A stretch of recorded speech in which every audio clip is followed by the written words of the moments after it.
All right, I've got news for you. The Tesla Chronicles are coming to a close very soon. I have a date, but I'm not 100% sure that it's actually going to happen, but it should be in the middle of July. And I'm crossing my fingers because these trips are just taking too long to have to do what I'm doing right now. But I want you guys to think about something that's been going on lately.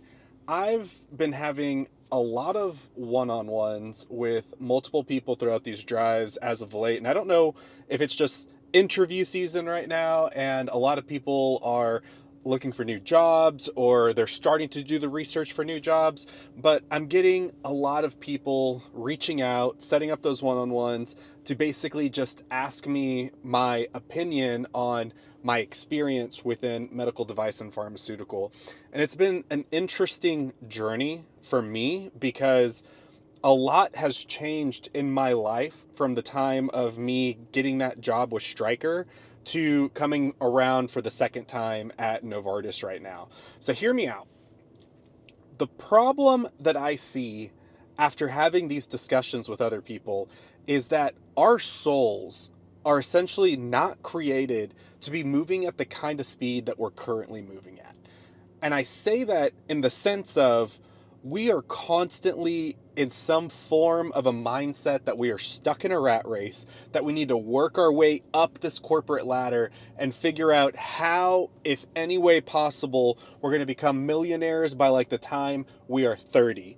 And for me, that's already too late because I'm already 35 and I'm not a millionaire yet.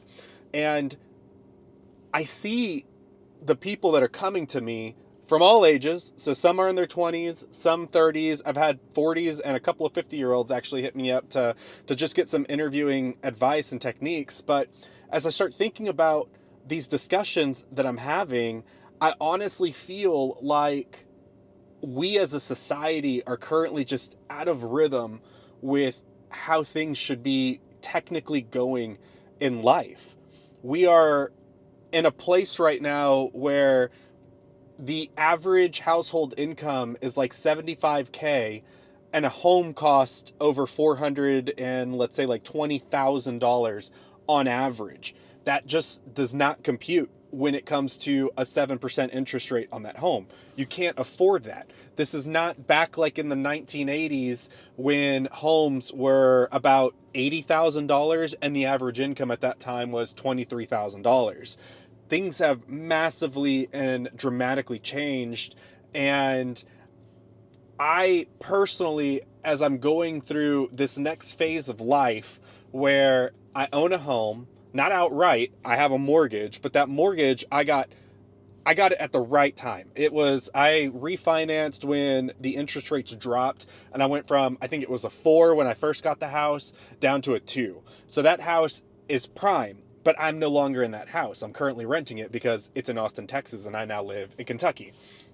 So I'm in the process now of saving money and trying to figure out with my family what it is that we're going to do. We would like to build a dream home, but that's not really in, I want to say, the wheelhouse of proper expectations because homes right now cost anywhere, not homes, but the price per square foot has dramatically shot up. It's gone from when I was first looking about 125 to the 175 range to now your basics, not even going high end stuff, your basics are about 225 per square foot.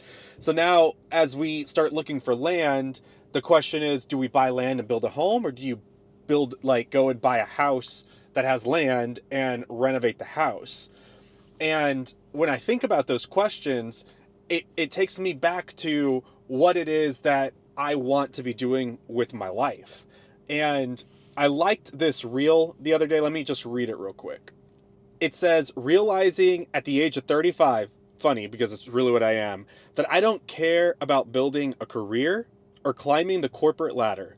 All I want to do is make the most amount of money working the least amount of hours so I can spend the majority of my life and time with my family, living life on my own terms instead of spending 40 hours, or not 40 hours, 40 years working for a boss who's paying me what they think is fair.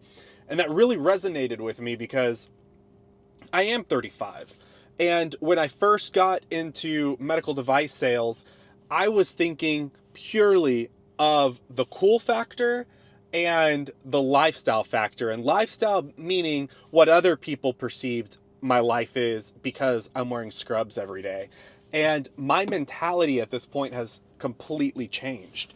And I tell that to the people that I have conversations with because when I think about what is important to me right now, and I have a family, so this might be different for other people that are currently watching this that don't have a family, but I would highly encourage you to look at it from the same perspective that I'm looking at things.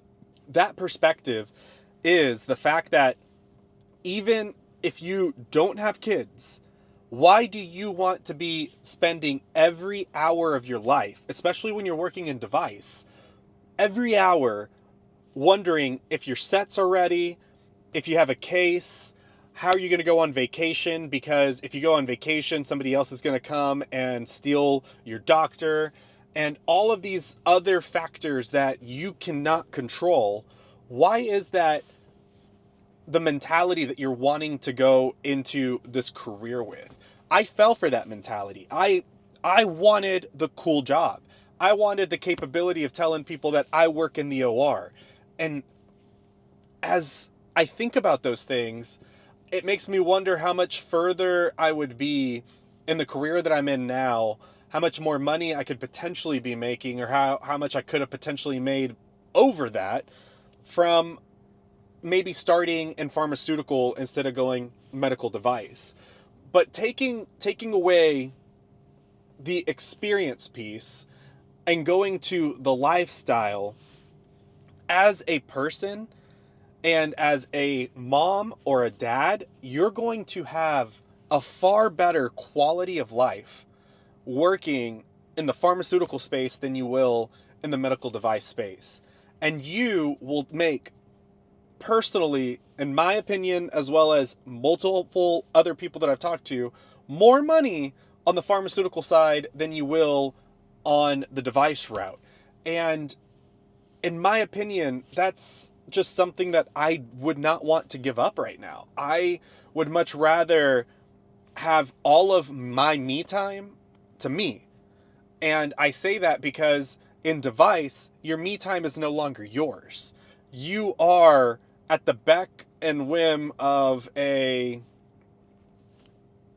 hospital system, a surgeon, their assistant, a basically anybody that touches your product, a sterile processing department.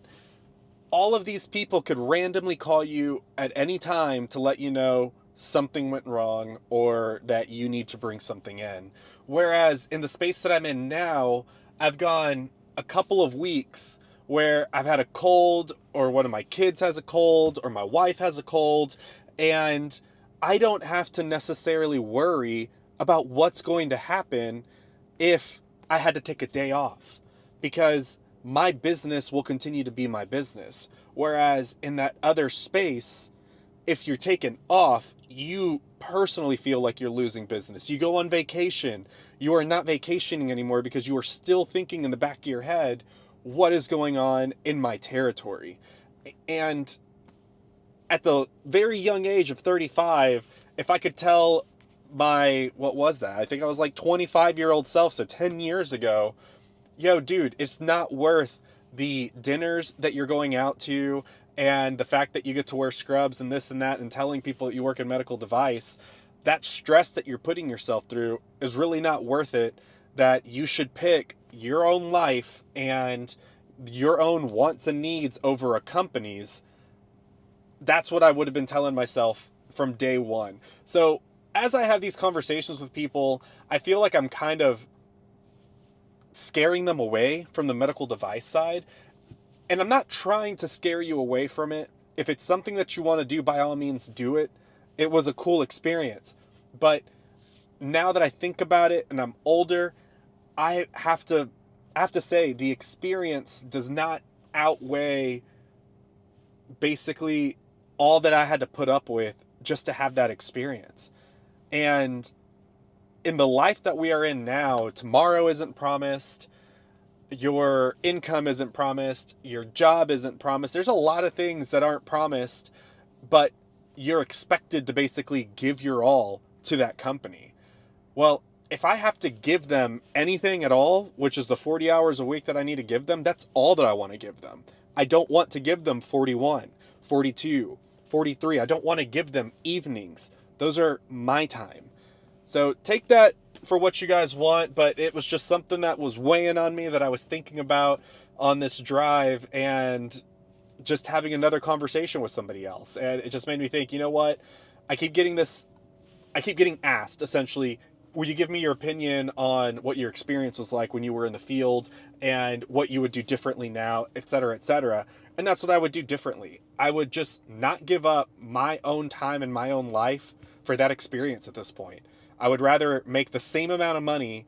Let's take the fact that I make way more money now, but let's just put them hand in hand. They're both the exact same. I would rather make the exact same in this 40 hours, which is the pharma side, and forget about all work the second that I'm done with the day, compared to this 40 plus hours, because you're talking nights, weekends, vacations, all that stuff. Your mind never shuts it off. Over here, your time. Completely when you are not at work, it is your time.